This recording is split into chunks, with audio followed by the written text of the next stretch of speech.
You were both in Skull and Bones, the secret society. It's so secret we can't talk about it. What does that mean for America? The conspiracy theorists are going to go I'm wild. sure they are. I don't know. I haven't seen the web. Number 322? First of all, he's not the nominee. And, look, I look forward... Are you prepared to lose? No, I'm not going to lose.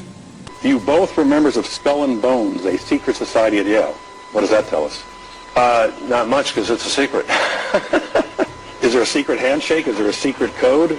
I wish there were something secret I could manifest. 322, secret number? There are all kinds of secrets, Tim, but one thing is not a secret. I disagree with this president's direction that he's taking the country. We can do a better job, and I intend to do it. And we'll be watching. Be safe on the campaign.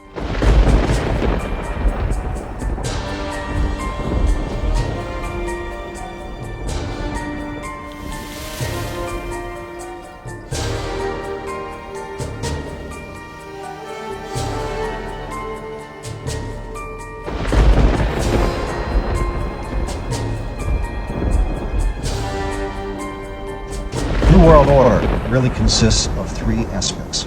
There is a New World political system that everyone today is calling the New World Order. As well as that, there is an economic plan for the New World Order, and that is called the New World Economic Order. In addition to those two items, there is a third plan for religion. You see, the planners of the world know that men need a religion of some kind, even if it's a false one. So they have a plan to give us a new age world global occultic religion. So really there's three aspects to this New World Order. A New World Economic Order in which a computer chip will be injected into our hands or foreheads as a means to track, control, and identify us, and will also be used to make our purchases and scan at stores. Well, they've already put the program in Los Angeles. In fact, Right. a trilateralist named Mayor Bradley, Uncle Tom Bradley, was responsible for putting this in dogs. Right. And your children will be considered like animals. And Yes, operating through absolutely. the Council on Foreign Right. Relations, through the Trilateral Right. Commission, through the Club of Rome, through Global 2000, which wants to reduce the population of the planet by, 25%. 25, that's 1,250,000,000 people have to be exterminated by the year 2000. Well,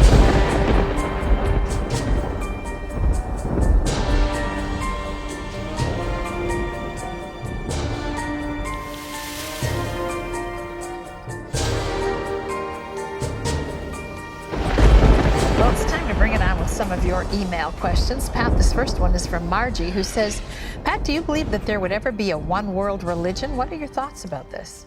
I think if you look at the book of Revelation, there's a antichrist figure, the world dictator, but there's also what's called a false prophet, and he's the one that regulates the buying and selling. And I think the time will come, some sort of a syncretistic one world government and possibly one world religion. So it is certainly possible. I don't know for certain, but I think it's mentioned in Scripture.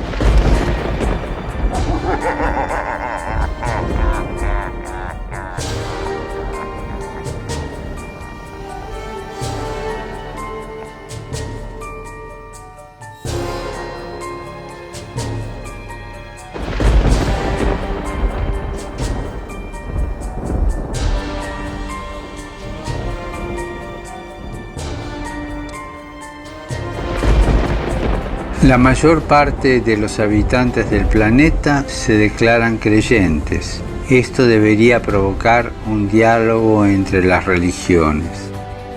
No debemos dejar de orar por él y colaborar con quienes piensan distinto. Confío en Buda. Creo en Dios. Creo en Jesucristo. Creo en Dios, Alá.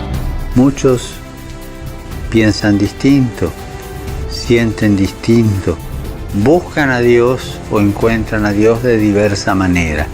En esta multitud, en este abanico de religiones, hay una sola certeza que tenemos para todos. Todos somos hijos de Dios. Creo en el amor. Creo en el amor. Creo en el amor. Creo en el amor. Confío en vos para difundir mi petición de este mes. Que el diálogo sincero entre hombres y mujeres de diversas religiones conlleve frutos de paz y justicia. Confío en tu oración.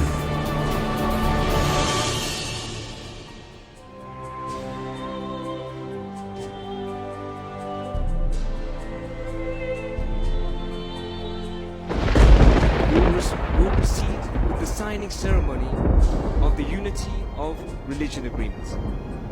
The Unity of Religion Agreement is a groundbreaking promise of religions to unite unconditionally and without discrimination to achieve true peace.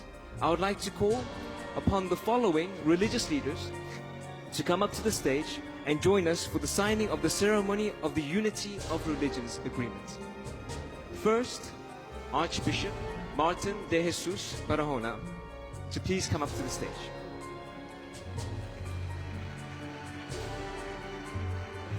Also, a representative of Holiness Sharukirti Panditak Haryavari Aswam Swati Sri Bataraka to come to the stage. Also, from the Islam Shia faith, El Sharif Muhammad Hassan El Armini to come to the stage. From the Hinduism faith, His Holiness Swami Shidananda Saraswatiji Maharaj, the Guru of India.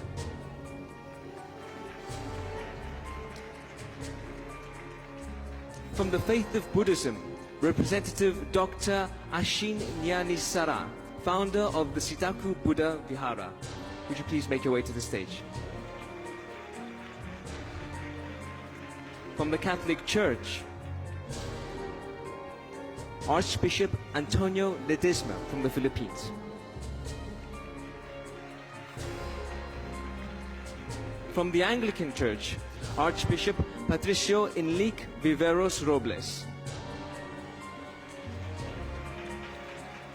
From the Sikh religion, Singh Sahib Jana Gurbacha and Singhji. If you could make your way to the stage, please. From the Jewish faith, Rabbi Jeremy Yehuda Milgrom.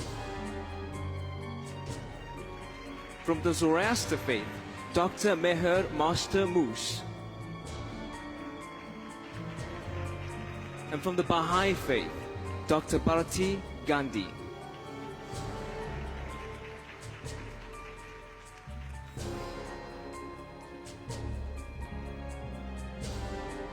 While the proceedings continue on stage, we will conduct the signing ceremony of the agreement to propose the enactment of an international law for the cessation of war and world peace just below stage with our delegations. We pledge in sight of God, all people of the world, and the peace advocate to become under God through the unity of religion. We hereby acknowledge that we must be recreated through God's seed so that we might be recognized as the family of God, and in that likeness shine an eternal light upon the earth, loving our neighbors as ourselves. We recognize our need for repentance, as well as our need to show grace to all the people of the world, grace which can be seen in the light, rain, and the air of heaven, and through that grace lead humanity to salvation from death, and as a united religion to leave a world at peace as a legacy for our future generations to come.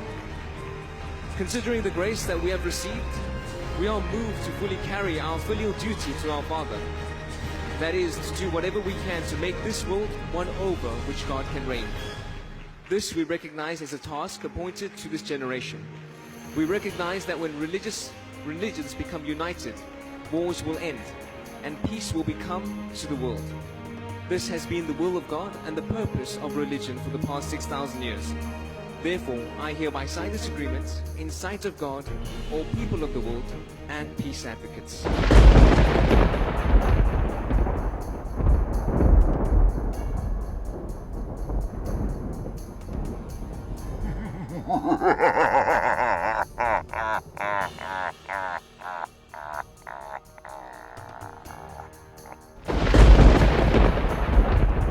unidad que está germinando en nosotros. La unidad que comienza sellada por un solo bautismo, el que todos tenemos.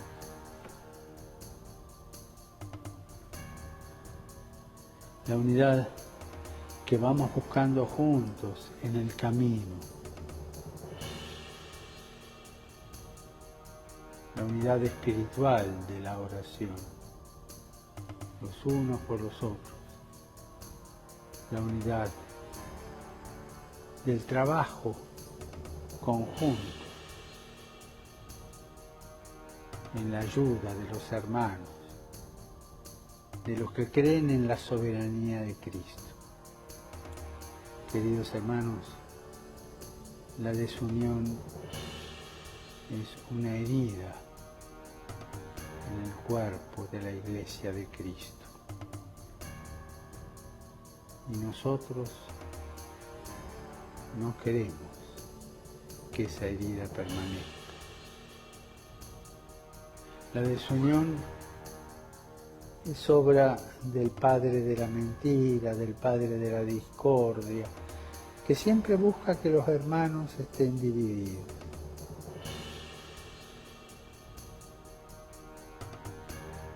Que pese a las diferencias, somos uno.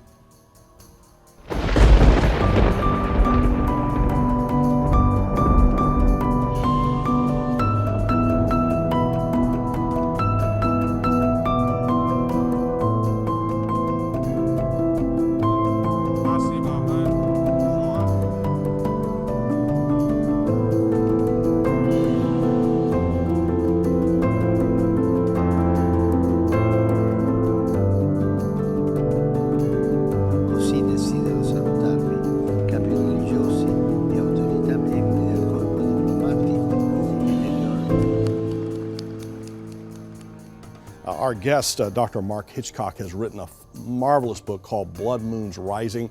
It's available to you this month. This is our offer. I'll tell you how to get the book in a moment. Mark, I want to get right to this thing that we've been talking about with the Antichrist and the mark of the beast. One world government, one world economies. You write about this in your book. It's taught about in the Word of God, is it not? It is, yeah. Revelation chapter 13 really is the entry point, I like to say, to this one world government, this one world economy that the Bible predicts. It says that one man is going to ultimately rule the world for the last 3.5 years of this current age. And we can see how that can happen. I mean, people today are looking for someone with answers. You know, I like to go back to the time in Weimar Germany when the hyperinflation took place, and they were looking for someone to come and to bring some order from the chaos, and that's how they ended up with Adolf Hitler. That's right. And it's the same thing in our world today. As we see more economic chaos and nations in chaos, people are going to be looking for a savior and a deliverer. And then the ability to, with exchange through the internet that you can purchase, and then the global aspect of our economy, our credit cards, online banking, it all just seems to fit into the biblical narrative of the ancients, this modern technology. It does, and the Bible never tells us this end-time economy will be cashless. But I believe it has to be in order to control it, because as long as there's money, you can buy on the black market and kind of get around the system. But you can't buy or sell, the Bible says, unless you have this mark of the beast, this identifying mark of the Antichrist. And to me, the only way for that to happen is it's all got to be under his control. And we see today how that could happen with all the electronic technology there is, how you could control every transaction in the world, and people can't buy or sell without this mark. And again, electronic currency, an electronic global currency is not beyond the realm of possibility. And we saw in the European Union the combination of all these different countries that had their own unique currency folding into the euro, and now that's every day reported, its value reported right alongside the US dollar or the Japanese yen. It is. But I think one thing that's very important to me in all of this to see is when people take this mark of the beast to be able to buy or sell, it's going to be really taking his name upon them. So it's really going to be a mark of their allegiance to him. And I think in that coming tribulation, unlike any other time, people are going to have a clear-cut choice. Are they going to take Christ, or are they going to follow the Antichrist? And that's what's coming in this world. It's a sobering thing to think about.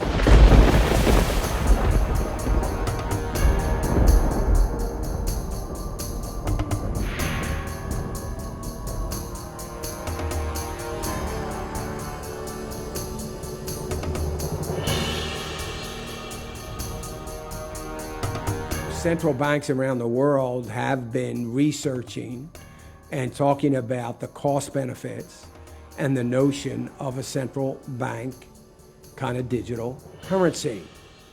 Now, my position has always been that there will be a digital currency.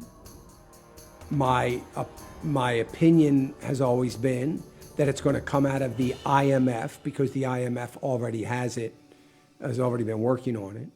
And the IMF is going to be the leader in taking us in to a one world government, because my thesis that has been, and I wrote about this in 2009, has been the currency is going to be the thing that's going to usher in the one world government. That, you know, we know how the story's going to end. It's going to be done on currency.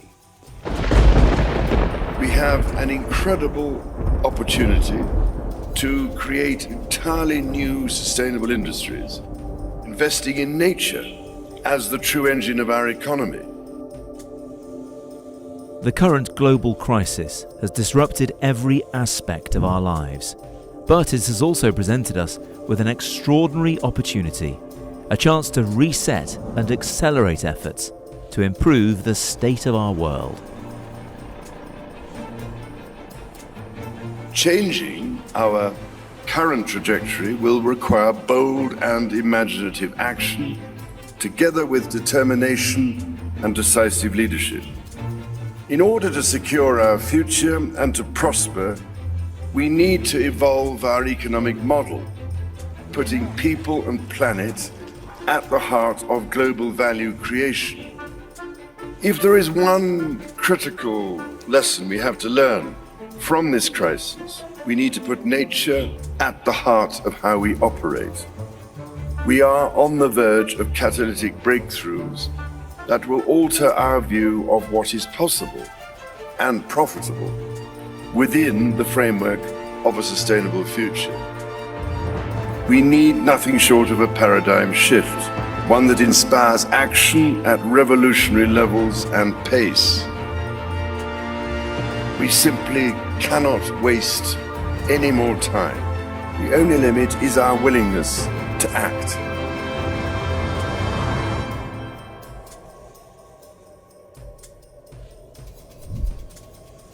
And the time to act is now.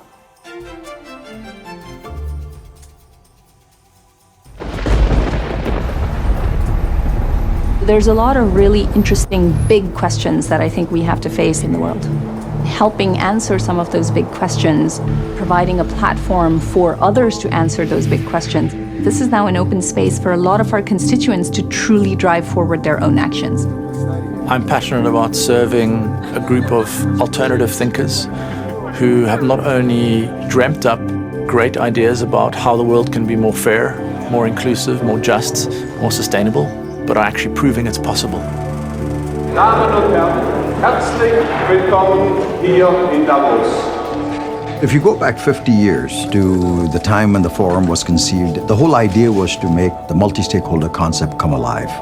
The world has become so interdependent that entrepreneurs everywhere in the world depend each on another. If you look at the history of the forum, it's really been defining systems thinking. For example, the Gavi Vaccine Alliance. It took bringing all these great minds with resources together to say, what can we do about this? Today we're announcing that we'll spend over $10 billion over this next decade on vaccines. Trust really gives us our credibility. It's really the essential piece to ensuring that we can continue to do the work that we do. The forum managed to convince Mandela and de Klerk to try to reintegrate South Africa post-apartheid. It has been my great privilege to fight a struggle for freedom that the world adopted.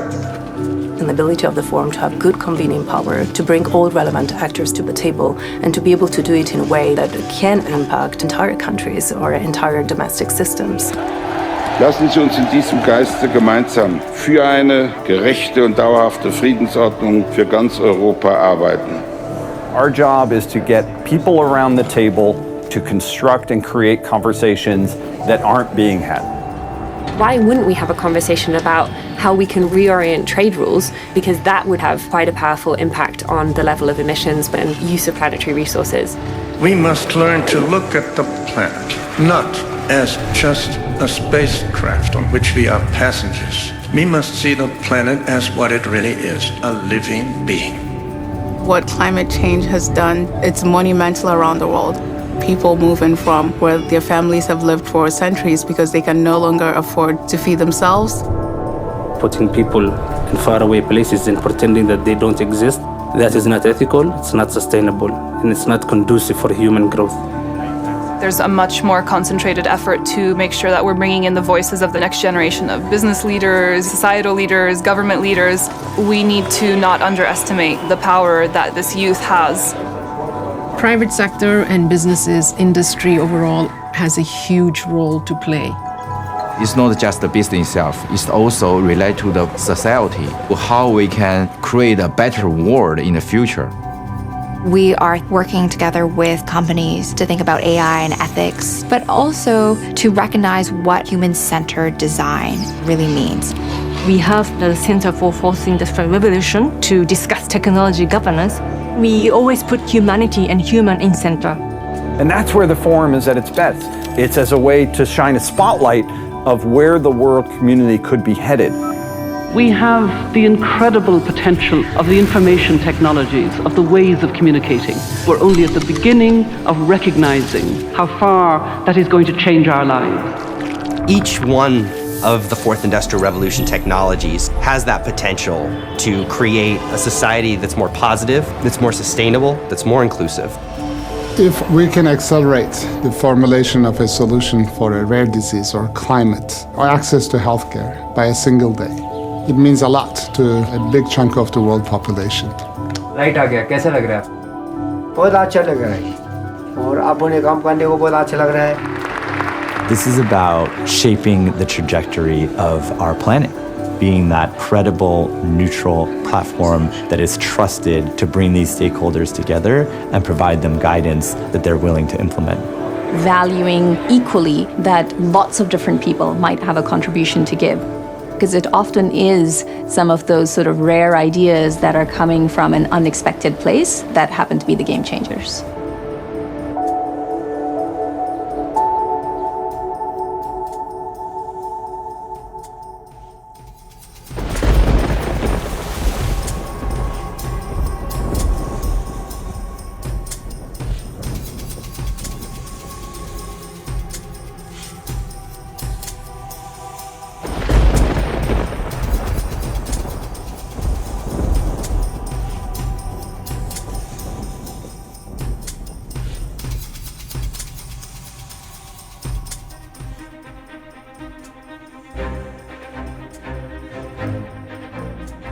Since 2013, the World Government Summit has drawn innovative thinkers and decision makers to Dubai to explore pathways to a better future for all humanity.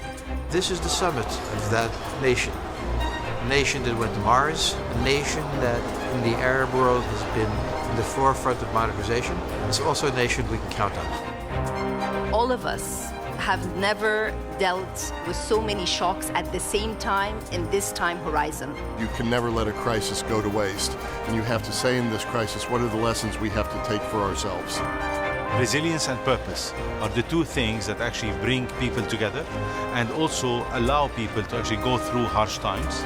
We can better assess, prevent, respond, and recover from the effects of extreme events and the key challenges we are facing. Peace and stability are critical to secure a brighter future for generations to come.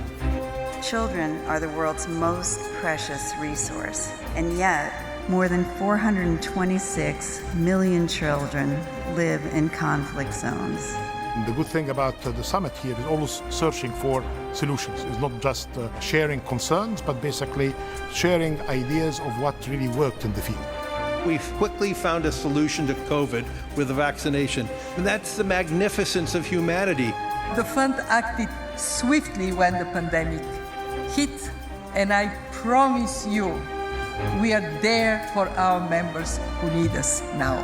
The old traditional financial system that we've had is kind of broken. Well, we already know the name of the new system of accounting. It's called blockchain. And the new system of money is digital money. We talk about growth, talk about what's possible. Blockchain, crypto, NFT, to simplify all the things that are happening, metaverse is the name. The metaverse is going to be the next wave of the internet. We should embrace technology but not become technology. Because technology is growing like this, right? Exponential. Right? But we're growing like this. Most important thing is just to have the opportunity. And then women can show everything they know, and they know very much. Our passion, our devotion, our commitment adds a lot to any aspect of life. These days are the days and years of opportunities. Let's grasp this.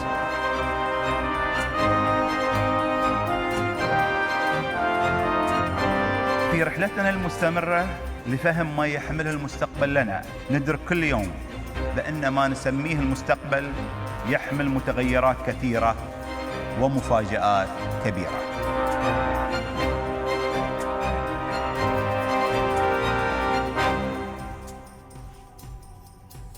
Ideas of the New World Order, I think, has its origins in Christian fundamentalist interpretations of the Book of Revelation. It's a conspiracy of elites, global elites, who will plot to take over the earth and establish a dictatorship. And part of that dictatorship will be a one world financial order.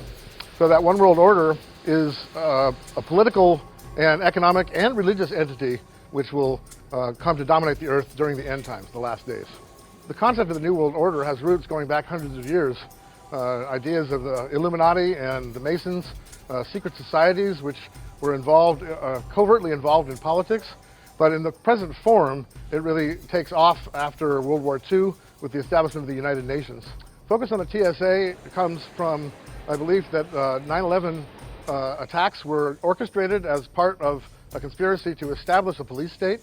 And that police state would begin with safety, public safety, homeland security, forcing us to accept new kinds of searches and violations of privacy which were never possible before.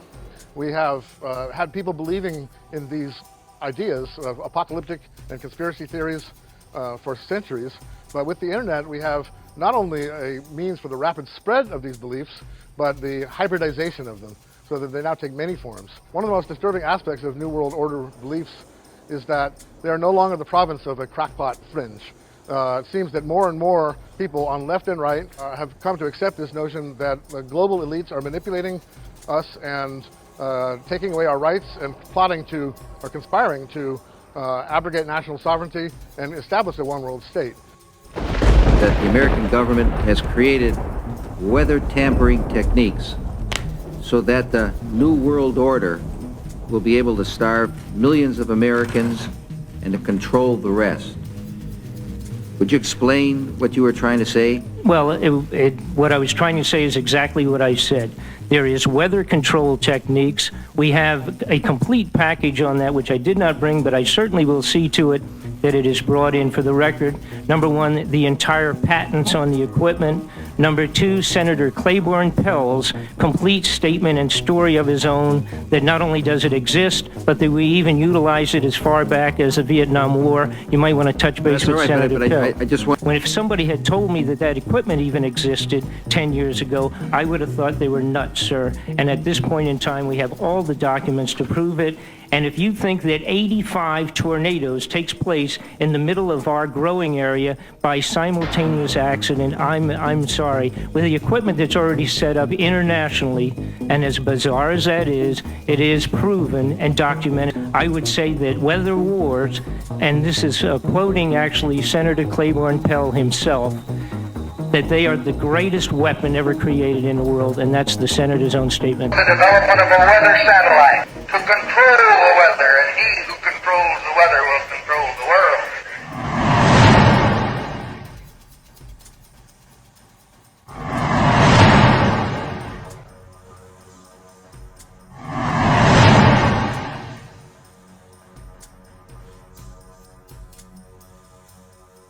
The lethality of their power is greater than ever. Their capacity to impose control over the politically awakened masses of the world is at a historical low. I once put it rather pungently, and I was flattered that the British Foreign Secretary repeated this, as follows. Namely, in earlier times, it was easier to control 1 million people, literally. It was easier to control 1 million people than physically to kill 1 million people. Today, it is infinitely easier to kill 1 million people than to control 1 million people. Today, it is infinitely easier to kill 1 million people than to control 1 million people.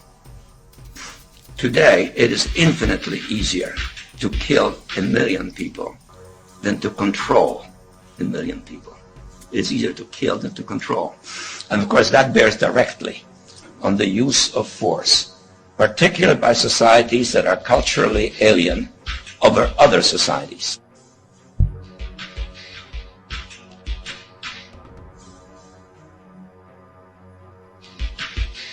Coming up next, we go to Maxwell Air Force Base in Montgomery, Alabama for a speech by President George Bush. He spoke there Saturday morning to the Air War and Air Command and Staff Colleges. The President's speech was the first of 4 policy addresses he plans to deliver on the New World Order. So you see, I think there's something of a historic magic that's about to take place here today, and I just didn't want any of you to miss it. Please help General McPeak and me welcome a brother-in-arms, our Commander-in-Chief.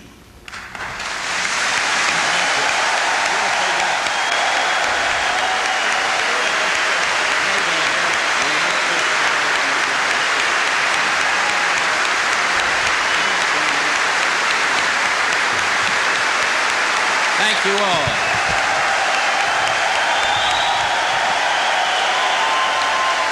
Thank you very, very much.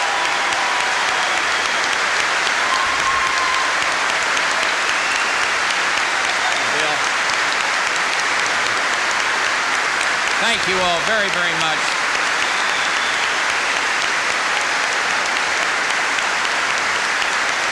Institutions of freedom have lain dormant. The United Nations can offer them new life.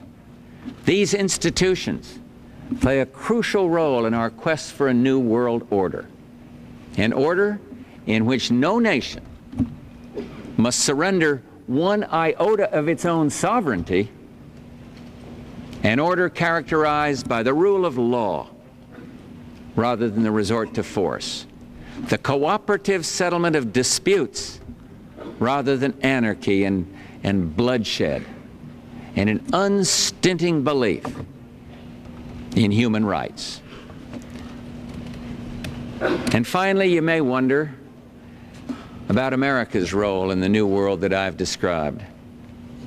Let me assure you, the United States has no intention of striving for a Pax Americana. However, we will remain engaged. We will not retreat and pull back into isolationism. We will offer friendship and leadership. And in short, we seek a Pax Universalis, built upon shared responsibilities and aspirations.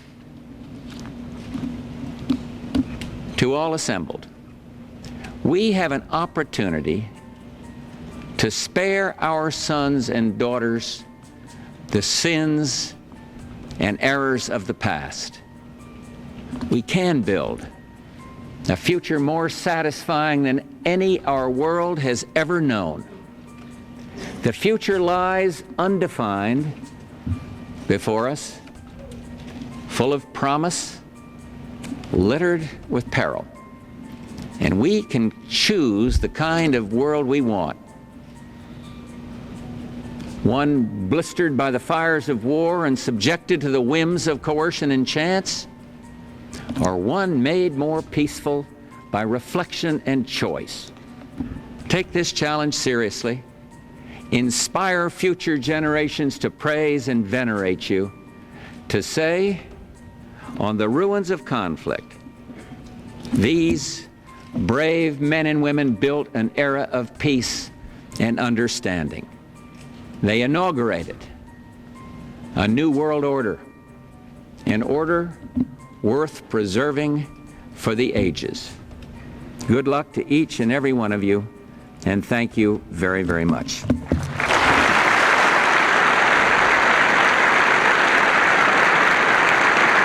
In the coming weeks, I'll be talking in some detail about the possibility of a new world order emerging after the Cold War.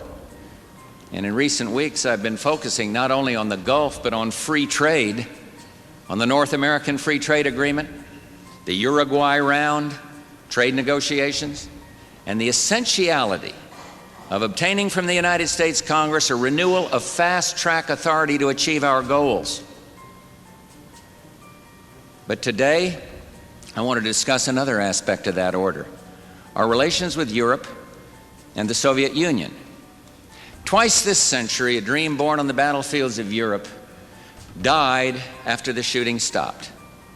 The dream of a world in which major powers work together to ensure peace, to settle their disputes through cooperation, not confrontation. Today, a transformed Europe stands closer than ever before to its free and democratic destiny. At long last, Europe is moving forward, moving toward a new world of hope. At the same time, we and our European allies have moved beyond containment to a policy of active engagement in a world no longer driven by Cold War tensions and animosities. You see, as the Cold War drew to an end, we saw the possibilities of a new order in which nations work together to promote peace and prosperity. I'm not talking here of a blueprint that will govern the conduct of nations or some supranatural structure or institution. The New World Order does not mean surrendering our national sovereignty or forfeiting our interests. It really describes a responsibility imposed by our successes. It refers to new ways of working with other nations to deter aggression and to achieve stability, to achieve prosperity, and above all, to achieve peace. It springs from hopes for a world based on a shared commitment among nations large and small to a set of principles that undergird our relations: peaceful settlements of disputes, solidarity against aggression, reduced and controlled arsenals, and just treatment of all peoples. This order, this ability to work together, got its first real test in the Gulf War. For the first time, a regional conflict, the aggression against Kuwait, did not serve as a proxy for superpower confrontation. For the first time, the United Nations Security Council, free from the clash of Cold War ideologies, functioned as its designers intended, a force for conflict resolution and collective security. In the Gulf, nations from Europe and North America, Asia and Africa, and the Arab world joined together to stop aggression and sent a signal to would-be tyrants everywhere in the world. By joining forces to defend one small nation, we showed that we can work together against aggressors in defense of principle. We also recognized that the Cold War's end didn't deliver us into an era of perpetual peace. As old threats recede, new threats emerge. The quest for the new world order is in part a challenge to keep the dangers of disorder at bay. Today, thank God, Kuwait is free. But turmoil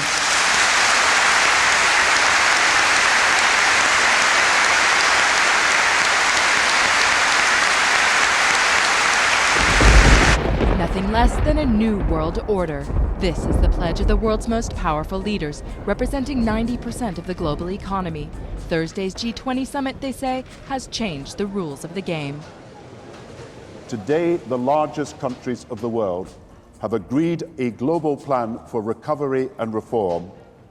This involves the biggest interest rate cuts in history, the biggest fiscal stimulus we have ever seen, the biggest increase in resources in the history of our international institutions.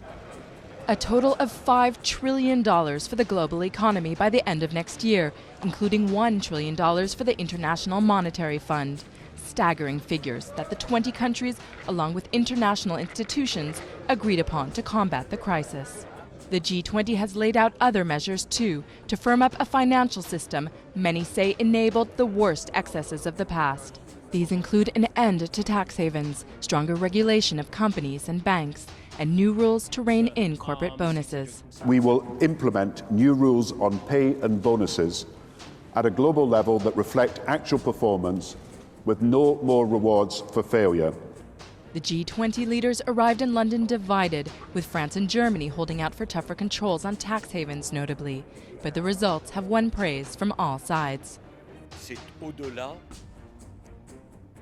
de ce que nous pouvions imaginer. This is more than we could have hoped for. We are all aware that alone we can do nothing.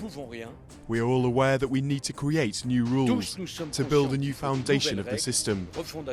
This is what we have done. The very institutions at the epicenter of the crisis have also made their approval known. Stock markets shot up in response to the deal.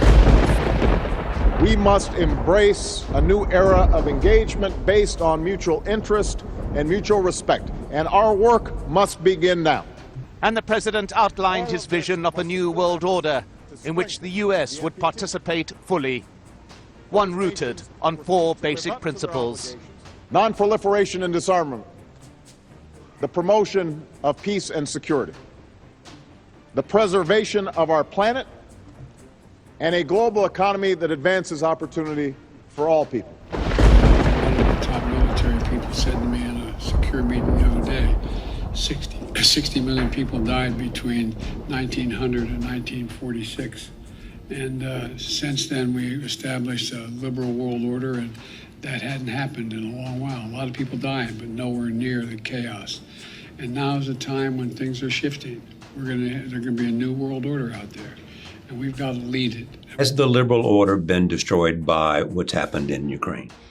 Well, it depends on the outcome. It hasn't been destroyed yet, but if the Russians are successful, then we will have to come up with a new way of dealing with conflict and international relations, and will certainly, which in turn will entail massive rearmament. Because, well, if you cannot count on the various, I mean, there are a whole series of agreements, including the Helsinki Final Act of 1975. The Paris Charter, all of these agreed upon rules of how nations behave with each other. If they go out the window, then it's, civis pacem para bellum, or exactly. If you want peace, prepare for war. What's the new world order? There are 2 things that must be done after this horrific war. One is that we need to take both the seized assets and also money the Russians put into an escrow account to rebuild Ukraine. Current estimates are $600 billion to basically restore, rebuild Ukraine. It's like $500 billion. Yes, which is a lot of money. And but we have to do that. We cannot say you can get away with this mass destruction that you have perpetrated, and you now can go on living the way you were. You're going to have to pay for all that stuff. I've heard one international expert after another say that the 21st century is really going to be the conflict between the United States and China. Are they right? Well, that is the defining battle of the 21st century, not what's happening in Ukraine. There are no other contenders. The cooperation of a lot of other animals. tigers, monkeys, and so on. Are you on the US or the Chinese side? Because now, progressively, a lot of people would like to see there are two orders in this world. This is a huge mistake, even for both the US and China. We need a single global order. Therefore, let me say we have two possible ways ahead. We can choose isolationism, withdrawal, and nationalism. This is an option. It can be tempting to us as a temporary remedy to our fears. But closing the door to the word will not stop the evolution of the word. It will not douse but inflame the fears of our citizens. We have to keep our eyes wide open to the new risks right in front of us. I'm convinced that if we decide to open our eyes wider, we will be stronger. We will overcome the dangers. We will not let the rampaging work of extreme nationalism shake a world full of hopes for greater prosperity. It is a critical moment. If we do not act with urgency as a global community, I am convinced that the international institutions, including the United Nations and NATO, will no longer be able to exercise a mandate and stabilizing influence.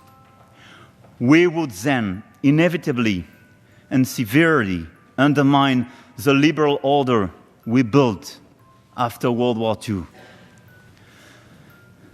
Other powers, with a stronger strategy and ambition, will then fill the void we would leave empty. Other powers will not hesitate 1 second to advocate their own model to shape the 21st century world order. This is a moment to lead boldly and recommit ourselves to common principles which remain essential to my nation and to all liberal democracies all over the world. But the greatest threat on this front springs from the distinct illiberal and external actors who equate their success with fracturing the liberal international order. This movement is principally led by Russia. Under President Putin, Russia is working with every tool available to them to, one, whittle away at the edges of the European project, test the fault lines among Western nations, and return to a politics defined by spheres of influence. And the single greatest bulwark for our transatlantic partnership is the unshakable commitment of the United States to all of our NATO allies. It is a sacred obligation we have embraced that an attack on one is an attack on all. That can never be placed in question.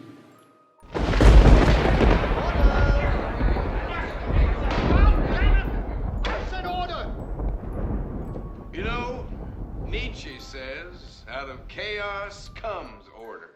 Oh, blow it out your ass, Howard.